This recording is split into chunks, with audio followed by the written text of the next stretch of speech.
नमस्कार बंधुरा welcome back to my channel. शुरू करছি একটি ভিডিও। আজকের এই ভিডিও টাইটেল এবং থাম্বনেল দেখে অবশ্যই বুঝতে পেরেছেন যে ভিডিওটা হতে চলেছে অবশ্য করে টিনুকে নিয়ে। তো টিনু আমরা জানি যে এক মাসের ওপর হয়ে গেল, ঠিক আছে, এক মাসের ওপর হয়ে গেল ও কিন্তু কলকাতা এসেছে বা বলা ভালো ওয়েস্ট বেঙ্গল এসেছে। তো এখনও পুজো, এখন আজকে যে ব্লগটা দিয়েছে সেটা ভাইফোঁটার আগের দিনের ব্লগ, ঠিক আছে। মোটামুটি পুজোটো শেষের দিকে, কিন্তু ও দিল্লি ফিরে যাবার কোনো উচ্চবাচ্য করছে না, দিল্লি ফিরে যাবার কোনো উচ্চবাচ্য করছে না। তাহলে ও কি দিল্লি ফিরে যাবে নাকি এইখানেই ও বাকি দিনগুলো বা ওর জীবনের বাকি সময়টা এখানে কাটাবে, মানে ওর বাড়িতে, বাপের বাড়িতে। তো আসুন সেই সব তো থাকবেই, এবং ওর লাইফে ফোকলু এখন ঠিক কতটা, মানে ফোকলুর ইম্পর্টেন্স আছে সেটাও নিয়ে অবশ্যই আলোচনা থাকবে। শুরুতেই বলি, টিনুকে দেখে একটাই জিনিস, একটাই মানে প্রবাদ বাক্য সামনে আসে, সেটা হচ্ছে একটা আছে দেখবেন, লজ্জা ঘেন্না ভয় তিন থাকতে নয়। এর ঠিক ব্যাপারটা কিন্তু এরকমই। এর না তো কোনো লজ্জা আছে, না তো কোনো ঘেন্না আছে, আর না তো কোনো মানে ভয় আছে। এর মধ্যে একটা যে লক্ষ্মীশ্রী ব্যাপার সেটা কিন্তু একদম নেই বললেই চলে। যেটা লক্ষ্মী, লক্ষ্মী মানে হচ্ছে যে ঘরের লক্ষ্মী, যে ও নিজেই বলেছিল যে হ্যাঁ আমি ঘরের লক্ষ্মী। তো সেই ব্যাপারটা কিন্তু আমরা সত্যি ওর মধ্যে দেখতে পাই না। আমরা ওর মধ্যে যে একটা ব্যাপার দেখি সেটা হচ্ছে একটা গুন্ডা গুন্ডা মনোভাব, যেটা আমি আগের দিনের ভিডিওতে বলেছিলাম এবং অনেকেই আমাকে সাপোর্ট করেছে। সত্যি কি ওর মধ্যে কোনো লক্ষ্মীশ্রী ব্যাপার আছে? একদমই নেই। সেটা হতে পারে ওর বেশভূষা এবং হতে পারে আরও অনেক কিছু।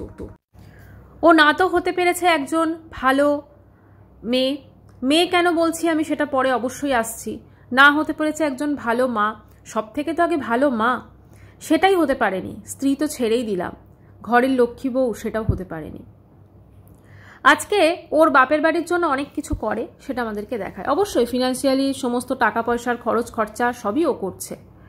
আজকে দেখলাম যে ভাইফোঁটার আগের দিনে বলছে দাদা ভাই আমাকে টাকা দিয়েছে, দাদা ভাই আমাকে টাকা দিয়েছে এবং সেই টাকা দিয়ে আমি কিনতে যাব আমার শাড়ি জামা কাপড় যা লাগবে। কত যে জামা কাপড় কিনবে সেটা স্বয়ং ঈশ্বরই জানেন।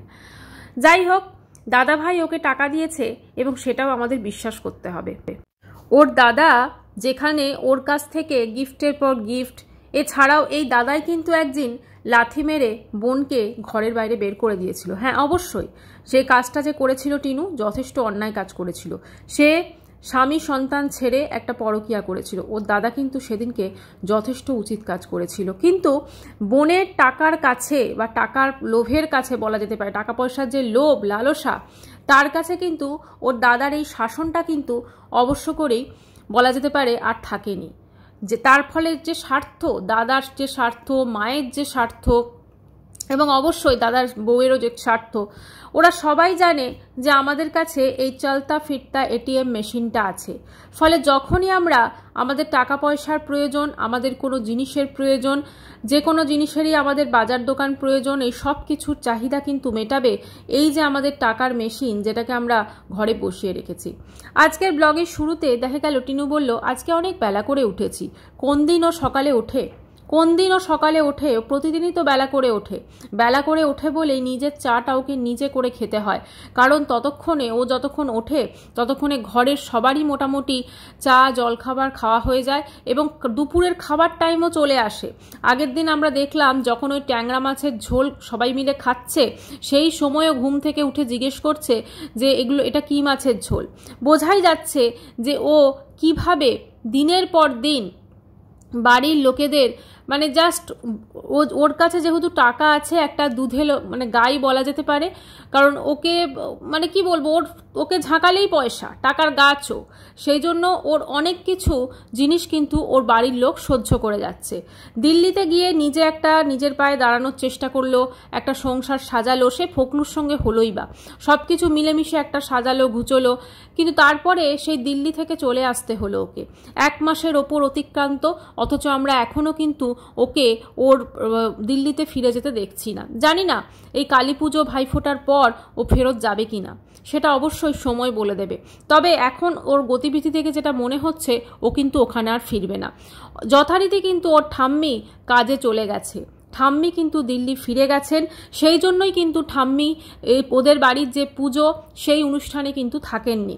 হ্যাঁ, বাড়িতে অবশ্যই একটা মনোমালিন্য আছে, কিন্তু এই মনোমালিন্যের পরও যেমন টিনুর মা এবং টিনুর মা যেমন টিনুর বাবাকে আনতে গেছিলেন, ঠিক সেরকমভাবেই ওর ঠাম্মিকে একটা ফোন করলে বা তাকে হয়তো আনতে গেলে তিনি কিন্তু চলে আসতেন। কিন্তু যেহেতু ওর ঠাম্মি দিল্লি ফিরে চলে গেছেন, কারণ আমরা সকলে জানি যে ওর ঠাম্মি কি কাজ করেন, তো এতদিন ছুটি কিন্তু কেউই দেবে না, ঠিক আছে, এতদিন ছুটি কেউই দেবে না। প্লাস আমরা সকলে জানি যে বাইরে দিল্লি ফিলি জায়গাতে কিন্তু ওয়েস্ট বেঙ্গলের বাইরে দিওয়ালিটা একটা অনেক বড় ফেস্টিভ্যাল। হ্যাঁ, নবরাত্রি গুজরাট বা ওইদিকে ভীষণ বড় ফেস্টিভ্যাল, ঠিক তেমনই নর্থের দিকে কিন্তু আপনার দিওয়ালিটা অনেক বড় ফেস্টিভ্যাল, এবং দিওয়ালির আগে ঘরে প্রচুর কাজ থাকে, সমস্ত ঝাড়া ঝুড়ি, মিঠাই বানানো, নমকিন বানানো, এরকম প্রচুর কাজ থাকে। আফটার দিওয়ালিও কিন্তু প্রচুর কাজ থাকে। তো সব কিছু মিলেমিশে কিন্তু টিনুর ঠাম্মিকে কিন্তু সেখানে ফিরতেই হতো, এবং সেই জন্য কিন্তু টিনুর ঠাম্মি সেখানে চলে গেছেন। এখনও কিন্তু টিনু ওখানে যায়নি।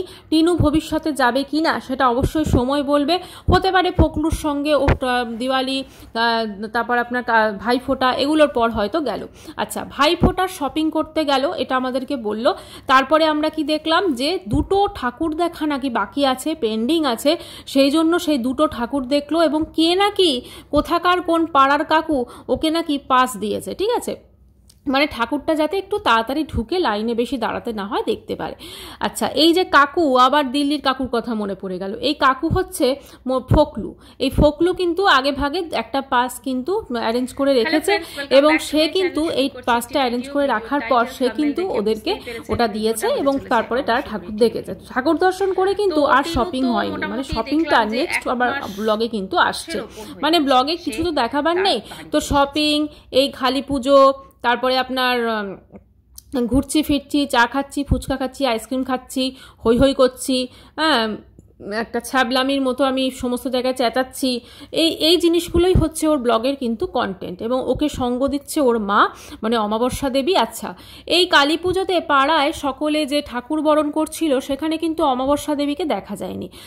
ইনফ্যাক্ট ও যখন ওই সোনাই কাকা যে ওই ঢাক বাজাতে বসেছিল, যে ওদের বাড়ি পুরোহিত ছিল আগের দিন, বা যে ওই পাড়ার পুজোটাও করছিল, তাকে যখন বারবার ডাকার পর সে একবার, মানে দেখেছেন কি, কোনো মুখে কিন্তু, মানে এর সঙ্গে যখন কোনো পাড়ার লোক বা কেউ যখন ইন্টারাকশন করে, কোনো রকম মুখে কিন্তু মানে কোনো খুশি থাকে না, মানে সব সময় একটা যেন এ না ডাকলেই ভালো হয়, এরকম কিন্তু একটা ব্যাপার থাকে। বোঝাই যাচ্ছে পাড়াতে ওর একটা যে পরিচিতি, বা ওর পাড়াতে ওর যে কি ভাবমূর্তি, সেটা কিন্তু অবশ্যই বোঝা যাচ্ছে। দেখুন, এটা তো খুব সঠিক কথা।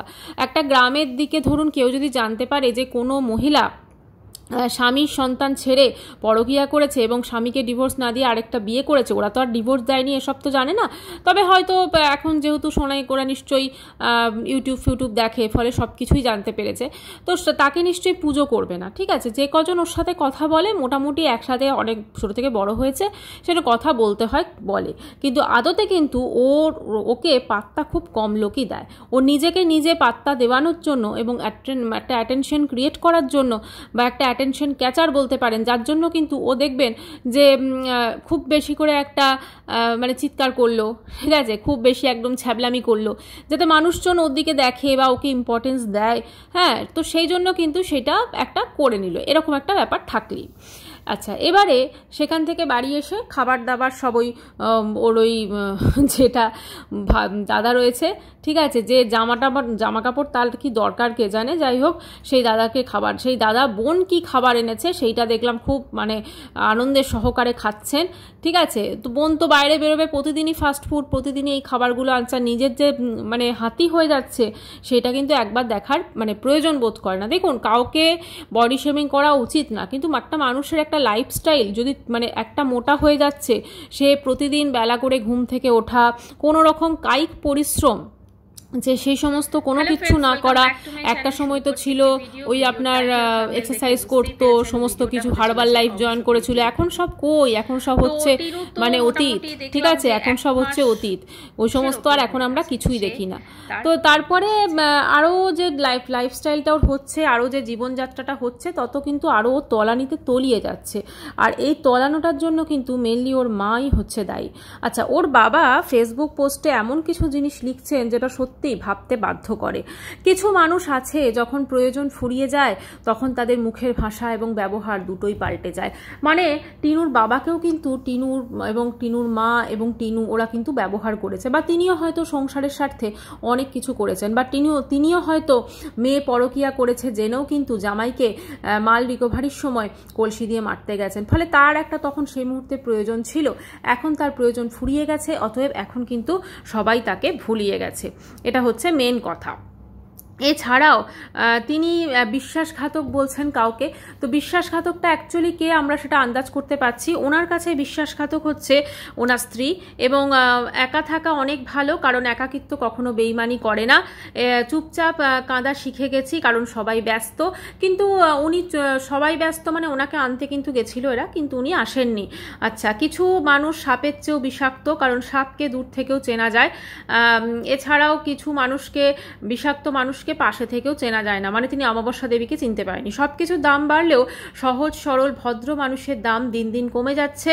মানে তিনি নিজেকে সহজ সরল ভদ্র মানুষ মনে করেন। মানুষকে চোখের দেখায় চেনা যায় না, সময়ের সাথে সাথে আসল রূপ বেরিয়ে পড়ে। একদম বিশ্বাসঘাতকদের আলাদা করে অভিশাপ দিতে হয় না, এরা এমনিতেই অভিশপ্ত। মানে টিনুর বাবা কিন্তু এদেরকে অভিশাপ পর্যন্ত দিচ্ছে। যে টাকা ধার নেয় সে তো ছোট হয়, আর যে টাকা ধার দেয় সে ছোট হয় বারবার। মানে একবার টাকা আপনি দিচ্ছেন, চাইছেন ধার, আপনি টাকা দিচ্ছেন তাকে আপনি চাইতে পারবেন না। যে মানুষ যত বেশি দায়িত্বশীল তাকে কিন্তু সংসার ততটাই অবজ্ঞা করে। আমি কখনো মানুষ চিনতে পারিনি, তবে মানুষের রূপ বদলানো দেখেছি। যে মানুষটার কাছে তোমার গুরুত্ব থাকবে সে কখনোই তোমাকে অবহেলা করতে পারবে না, আর তোমার খুনসুটির পাগলামিতে কখনো বিরক্ত হবে না। এই যে কথাটা উনি লিখেছেন, মানে অমাবস্যা দেবী তার অনেক আবদারকে তিনি কিন্তু রাখতে পারেননি, এটা বোঝাই যাচ্ছে। যে মানুষটার কাছে তোমার কোনো গুরুত্ব থাকবে সে সবসময় চাইবে তুমি খুশি থাকো, আর সব সময় মানে একটা গুরুত্ব নেই ওনার, বোঝাই যাচ্ছে। আচ্ছা, জীবনে কিছু কিছু প্রশ্ন থাকে যার উত্তর কোনোদিন মেলে না। এই ধরনের প্রচুর পোস্ট কিন্তু উনি করেছেন, এবং উনি একজন ব্যর্থ প্রেমিক সেটাও কিন্তু উনি বলেছেন। মানে এই সব কিছু কিন্তু অমাবস্যা দেবীকে উদ্দেশ্য করে মানে লেখা। যার নিজের মন খারাপ, পৃথিবীতে তার চেয়ে অসহায় আর কেউ নেই। যে বয়সটা সবচেয়ে হাসি খুশি থাকার কথা ছিল সেই বয়সটা সবচেয়ে বেশি খারাপ যাচ্ছে, তিনি কিন্তু দাদু হয়ে গেছেন। আচ্ছা, যাই হোক, আর এতদিন ধৈর্যের পরীক্ষা দিতে হয়েছে, প্রতিটা দিন আবেগের বশে করা ভুলগুলো মানুষকে বহুদিন। আচ্ছা, এই ধরনের পোস্ট তিনি করেছেন, মানে বোঝাই যাচ্ছে যে তিনি খুব দুঃখে আছেন, তিনি খুব কষ্টে আছেন। অথচ অমাবস্যা দেবী এবং তার বাড়ির লোক, মানে তার ছেলে মেয়ে, তার কিন্তু কোনো ভ্রুক্ষেপ নেই। মানে বাবা এতটা কষ্টে আছে, এতটা একাকিত্বে আছে, বাবা এতটা একা লাগছে, বাবা নিজেকে একজন ইউজলেস মানুষ মনে করছেন, কিন্তু তার বাড়ির লোক তাদের কিন্তু কোনো গুরুত্বই নেই। তারা কিন্তু নিজেকে মানে কখনো এই প্যান্ডেল দেখা বাকি আছে, দুটো ঠাকুর এখনো দেখা হয়নি, এই কালকে ভাইফোঁটা আসছে, এই শপিং করতে হবে, এই দেখো এই ফাস্টফুড কিনেছি, এগুলো করতে হবে। মানে এইগুলো ঠিক কী জিনিস সত্যি বোঝা যাচ্ছে না। মানে এগুলো কি সত্যি তিনি পোস্ট করছেন নাকি তার ফেসবুক প্রোফাইল অন্য কেউ চালাচ্ছে? অতীতে জানা গেছিল যে তার ফেসবুক প্রোফাইল নাকি তার ছেলের বৌমা চালাচ্ছেন, কিন্তু কিছু কিছু জিনিস তো আছে যেটা দেখে অবশ্যই অবাক হতে হয়, এবং এটা যে তিনি চালাচ্ছেন সেটা কিন্তু বোঝা যাচ্ছে। যাই হোক, সবকিছু কথা কিন্তু অমাবস্যা দেবীকে উল্লেখ করেই তিনি লিখেছেন, এবং অমাবস্যা দেবীর অনেক জিনিস তার হয়তো ভালো লাগছে না বা লাগেনি। এবং যেহেতু তার মা প্রায় অনেক দিনই পর বাড়ি এসেছিলেন, মানে অনেকটা আমরা দেখেছিলাম টিনু ঠাম্মিকে, কিন্তু এসেও তিনি জাস্ট ওই 1 কি 2 দিন বাড়িতে থাকতে পেরেছেন, তারপর আর তিনি বাড়িতে থাকতে পারেননি। তাকে চলে যেতে হয়েছে মেয়ের বাড়ি, কারণ তার মা মানে টিনুর মা কিন্তু অমাবস্যা দেবী, তিনি কিন্তু তার শাশুড়িকে সহ্য করতে পারেন না, এবং তার এই চলে যাওয়ার সঙ্গে সঙ্গে কিন্তু তার বাবাও সেই বাড়ি ত্যাগ করেছে। এবং বাবাকে এই কালী পুজোর আগে আনতে গেলেও বা তার মানভঞ্জন করার চেষ্টা করা হলেও তিনি কিন্তু এটাতে রাজি হননি, এবং তিনি কিন্তু একটাই কথা বলেছেন যে আমি ওখানে, যেহেতু ওনার মা ওখানে স্থান পায়নি, সেই জন্য তিনি কিন্তু ওখানে গিয়ে থাকবেন না, এটা যেটা বোঝা যাচ্ছে। এখন কথা হচ্ছে ভবিষ্যৎ কি হতে চলেছে। একটা জিনিস তো বোঝাই যাচ্ছে যে আজকে টিনুকে টিনুর মা এবং টিনুর দাদা যেভাবে ইউজ করছে, আমি বৌদির কথা বাদ দিলাম, বৌদি যা দেখবে তাই করবে, পরিষ্কার কথা। সে পরের বাড়ির মেয়ে, সে যেরকম দেখছে তার স্বামী যেটা করছে, তার শাশুড়ি যেটা করছে, সেও সেটাই করছে। তো তাকে যেভাবে মানে ইউজ করে যাচ্ছে, একটা সময় কিন্তু এই মা এবং এই দাদা মানে টিনুর পাশে কতটা থাকবে, আমার মনে হয় টিনুরও একবার ভেবে দেখা উচিত। আর ফোকলুর সঙ্গে যদি ওর এখনও সম্পর্ক থাকে, স্বামী সন্তান ছেড়ে চলে এসেছে, সেটা কিছু বলারই নেই, কিন্তু এই ফোকলু যেন তাকে আর ইউজ না করতে পারে, তার টাকা পয়সা আর নিতে না পারে, সেটা কিন্তু অবশ্যই দেখা প্রয়োজন। কিন্তু সব ক্ষেত্রে একটা কথাই বলার, যে এখনকার যা পরিবেশ, এখনকার যা পরিস্থিতি, সেটা কিন্তু একটা সময় অনেকের কষ্টের অভিশাপের ফল, ঠিক আছে? কারণ না একটা সময় টিনু তার শ্বশুরবাড়ির লোকজনদের, মানে ফন্দীপ, তার নিজের সন্তান, অবশ্যই তার শ্বশুর শাশুড়ি, দেখুন এরা খুব একটা ভালো সেটা আমি বলছি না, কিন্তু কোথাও না কোথাও তাদের নামে কিন্তু মিথ্যা আরোপ দেওয়া হয়েছিল, মিথ্যা অপবাদ দেওয়া হয়েছিল, মিথ্যা কেস করা হয়েছিল।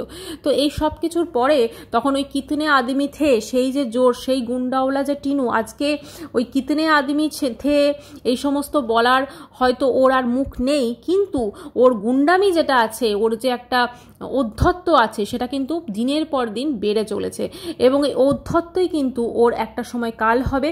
এবং ও আজকে ওর যা পরিস্থিতি, শুধুমাত্র ওয়াইটির টাকা পয়সা আছে বলেই কিন্তু ওর মায়ের কাছে এবং ওর দাদার কাছে ও গুরুত্ব পাচ্ছে। যেদিনকে টাকা পয়সা থাকবে না, সেদিনকে এই মা এবং এই দাদা ছুঁড়ে ফেলে দেবে। যেমন ওর দাদার বিয়ের সময় ওর বাড়িতে থাকতে পারেনি, নিজের বাড়ি হওয়া সত্ত্বেও ওই বাড়িতে কিন্তু থাকতে পারেনি, ওর ঠাম্মির হস্তক্ষেপে তখন টিনুকে এই বাড়িতে আনা হয়েছিল। এরকমই একটি কালী পুজো ছিল, আপনাদের সকলে মনে আছে, এরকমই কালী পুজো একটা কিছু ছিল, সেই সময় কিন্তু ও এই বাড়িতে এসেছিল। তার আগে কিন্তু দাদার বিয়ে হয়ে গেছে, এবং দাদা বৌদি প্রথম দিকে কিন্তু মুখই দেখাতো না এই তার ব্লগে, তারপরে তার পয়সা দেখেছে, তার টাকা পয়সা, তার সমস্ত দেখে টেকে তখন কিন্তু দাদার নিজের স্বার্থের কথা ভেবে এবং টাকা পয়সার লোভ লালসায় কিন্তু তখন এই বোনকে বোন বলে গ্রহণ করেছে। আদতে কিন্তু এই বোনের গুরুত্ব ওর কাছে কতটা ছিল, সেটা কিন্তু আমরা পুরো গোটা ওয়াইটির মানুষ কিন্তু দেখেছি, পুরো গোটা ওয়াইটির মানুষ দেখেছি যে ওর দাদা কিন্তু টিনুকে তখন সাথ দেয়নি, যদিও সে কিন্তু ভুল কিছু করেনি, যা করেছিল একদম ঠিক করেছিল। টিনুর দাদা যদি সেই শাসনটা ধরে রাখতে পারত, তাহলে হয়তো টিনু আজকে নিজের ভুল এখন হয়তো বুঝেছে, তখন আরও তাড়াতাড়ি বুঝতে পারত, এবং ওর হয়তো জীবনটা একটু বেটার হতো, এবং জীবনে যেভাবে যথেচ্ছভাবে টাকা পয়সা ও উড়িয়েছে, সেইটা হয়তো করতে পারতো না। আজকে টিনুর বাড়ির যে কর্তা, মানে টিনুর বাবা, সে অভিমান করে সেই বাড়ি থেকে চলে গেছে। যদিও তার কি বিষয়ে অভিমান হয়েছে, যেটা মনে হচ্ছে তার মা যেহেতু ওইখানে স্থান পায়নি, প্লাস টিনুর মা অমাবস্যা দেবীর বেশ কিছু আচার আচরণে তিনি কষ্ট পেয়েছেন, সব কিছু মিলেমিশে তিনি যে তার সেই বাড়ি থেকে চলে গেলেন, এবং তিনি কিন্তু এখন তার মেসে থাকেন না, তিনি একটা ঘর ভাড়া করে তারপর থাকেন। তো এই যে তিনি ঘর ভাড়া করে সেখানে থাকছেন, এবং সেখানে অনেক এটা বোঝাই যাচ্ছে যে তিনি মেসে নেই, তার তিনি একটা টাকা পয়সা খরচ করে একটা ঘর ভাড়া করেছেন, থেকেছেন। প্রথমে বলা হচ্ছিল তিনি নাকি আলাদা সংসার পেতেছেন, আলাদা এই করেছেন, না, তিনি যদি আলাদা সংসার পাতেন তাহলে কিন্তু টিনু এবং টিনুর মা সেখানে যেতে পারতো না, তাই তো? কাজেই তিনি কিন্তু আলাদা সংসার পাতেননি, তিনি তার নিজের মতো করে একটা থাকার জায়গা করে নিয়েছেন, এবং সেই অ্যাড্রেসটা কিন্তু টিনু কোনোভাবে জোগাড় করে, কারণ এতদিন কিন্তু টিনুকে আমরা যেতে দেখিনি। এর আগেও কিন্তু টিনু বলল যে আমি বাপির জামা কাপড় দিতে যাচ্ছি, কিন্তু জামা কাপড়টা কোথায় পৌঁছেছে সেটা কিন্তু আমাদেরকে বলেনি, কিন্তু সেই অ্যাড্রেসটা সে জোগাড় করেছে, এবং তারপরে সেখানে গেছে মাকে নিয়ে। যদি কালী পুজোর সময় যে লক্ষ্মী পুজো হয়েছিল ওদের বাড়িতে, সেইটাতে যদি ওর বাবা আসে, বাবাকে ক্যামেরা দেখানোর স্বার্থেই বাবার এত খোঁজ পড়েছে, ক্যামেরাতে দেখাতে হবে যে আমার বাবা এসেছে বা বাড়ির কর্তা এসেছে, সেটা। এই যে লক্ষ্মী পুজোটা গেল, এখানে টিনুর মায়ের মুখটা দেখবেন ঝুড়ি হয়েছিল, কারণ উনি কিন্তু খুশি ছিলেন না, কারণ ওনার মনে কোথাও না কোথাও কিন্তু একটা দুঃখ, কষ্ট বা ওনারও একটা অভিমান, এই সব কিছু কিন্তু কাজ করেছে। একটা সময় দেখতে গেলে তিনি কিন্তু তার মেয়ের একটা সংসার ভেঙেছিলেন না। একটা মেয়ে তার একটা স্বামীর সঙ্গে 5 বছর সংসার করেছে, তার একটা দুধের শিশু ছিল, সেই দুধের শিশুকে ছেড়ে মেয়ে চলে এলো, এবং তিনি কিন্তু সব থেকে বেশি সাপোর্ট করেছিলেন। তিনি সেই রাতে, ঠিক আছে, যে অগাস্ট মাসের যে রাতে টিনু বেরিয়ে এসেছিল, সেই রাতে কিন্তু তিনি তার 1-2 দিন আগে বোধহয় সেখানে পৌঁছে গেছিলেন, তার ওই কোন রিলেটিভের বাড়িতে ছিলেন। ফলে তিনি পুরো টিনুকে সাথ দিয়েছেন, এবং কিভাবে বেরিয়ে আসতে হবে, কি ডকুমেন্টস নিতে হবে, কি করতে হবে, সব কিছু কিন্তু প্ল্যান প্রোগ্রাম এই অমাবস্যা দেবী করেছেন। কাজে অমাবস্যা দেবী দেখতে ওইটুকু হলে কি হবে, তার যা কর্মকাণ্ড সেই সব কিছু কিন্তু টিনুর বাবা অনেক ভালো করে জানে। কারণ টিনুর বাবা এই মানুষটির সঙ্গে অনেক দিন কাটিয়েছে। এবং টিনুর বাবা শুধুমাত্র চাকরির জন্য কিন্তু বাইরে থাকতেন না, কারণ টিনুর মায়ের এই যে একটা ব্যাপার স্যাপার এবং ক্যামেরার সামনে এক রূপ এবং ক্যামেরার ওপারে কিন্তু টিনুর মায়ের আরেকটা রূপ, এবং সেই রূপটা কিন্তু টিনুর বাবা খুব ভালো করেই জানতেন। আর সেই জন্য কিন্তু তিনি তার বাড়িতে কমই থাকতেন, তিনি বেশিরভাগ সময় কিন্তু তার কর্মস্থলের মেসে থাকতেন। কিন্তু এখন যখন তিনি বুঝে গেছেন যে তিনি বেশি দিন আর মেসে থাকতে পারবেন না, কি করে তিনি অতদিন মানে মেসে সবসময় থাকাও যায় না, লোকজন প্রশ্ন করছে যে তুমি বাড়ি যাও না সব কিছু, সেই জন্য তিনি পার্মানেন্টলি একটা ঘর ভাড়া নিয়ে নিয়েছেন এবং সেখানেই তিনি এখন নিজের মতো করে আছেন। টিনুর বাবা তার বাড়িতে মানে এখন উনি আসবেন না, এটাই বোঝা যাচ্ছে, কারণ তার সব জায়গায় যে ফেসবুক পোস্ট সেটা কিন্তু সেই কথাই বলছে, যার অভিমান বেশি তার মনের মধ্যে তোমার ভালোবাসাও বেশি। মানে তিনি কিন্তু কোথাও না কোথাও তার সংসারকে এখনও ভালোবাসেন বলেই কিন্তু তিনি টিনুকে বা তার মাকে ওরা যে গেছেন সেখানে কিন্তু তিনি ঢুকতে দিয়েছেন, বা তিনি এমন কোনো সিন ক্রিয়েট করেননি যে সেখানে তারা যেতে পারবে না, কিন্তু তিনি বাড়িতে আসবেন না, এটাই হচ্ছে তার মেন কথা। কারণ তিনি বাড়িতে এলেই তার যে মা ওই বাড়িতে থাকতে পারেনি সেটা কিন্তু তার একটা সবসময় মনে হবে, সেই জন্য তিনি নিঃশব্দে বলা যেতে পারে সেই বাড়ি ছেড়ে তিনি তার কর্মস্থলে আছেন এবং বাড়িতে এখন এই মুহূর্তে আসার কথা তিনি ভাবছেন না। মোট কথা টিনুও যে কবে তার দিল্লিতে ফিরে যাবে সেটাও কিন্তু এখনও সত্যি বোঝা যাচ্ছে না, সেটা তো অবশ্যই সময় বলবে এবং অবশ্যই আমরা সেটা দেখতে পাবো। এবং আমাদেরকে মিথ্যে কথা বলা হয়েছিল যে মালপত্র নিয়ে গেছে, যেখানে আমরা দেখেছি অর্ধেক মালপত্র মানে টিনুর সিংহাসন ঠাকুরের, এছাড়াও ফ্রিজটা টিনুর নতুন ফ্রিজ সেটা কিন্তু এখনও টিনুর বাড়িতেই আছে। তো ভবিষ্যৎ অনেক কথা বলবে, সেই দিকে আমরা অবশ্যই তাকিয়ে থাকবো। যাই হোক, এখনকার ভিডিওটা এখানেই শেষ করছি। চ্যানেলটি ভালো লাগলে অবশ্যই সাবস্ক্রাইব করুন। বাই।